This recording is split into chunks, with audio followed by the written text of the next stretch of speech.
Quelques mots de cet enseignement qu'on vient d'avoir là du recteur de Pontmain. Eh bien, ça reprend un peu aussi les mots de l'homélie de Monseigneur Habert, en disant Notre-Dame de la Prière et Notre-Dame de l'Espérance, en rappelant que c'était dans une époque vraiment bousculée, avec des guerres, des jeunes qui étaient partis du village, qui ne rentraient pas, et en même temps un curé qui avait vraiment la foi, puis qui faisait prier sa communauté, puis bon, quelquefois dans ces périodes un peu difficiles, ça devenait un peu plus dur, et ce sont des enfants qui voient la Vierge.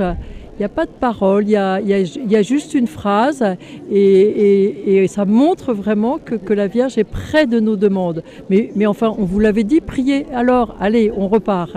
Et sur ce, ils sont exaucés et ça se passe dans cette campagne.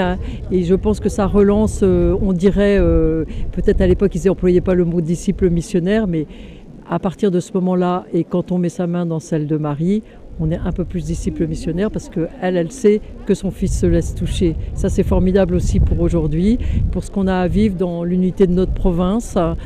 C'est beau de se retrouver ensemble autour de nos pasteurs, au moment où on vient de perdre le pasteur qu'on avait à Rome, mais bon, qui ne nous quitte pas totalement.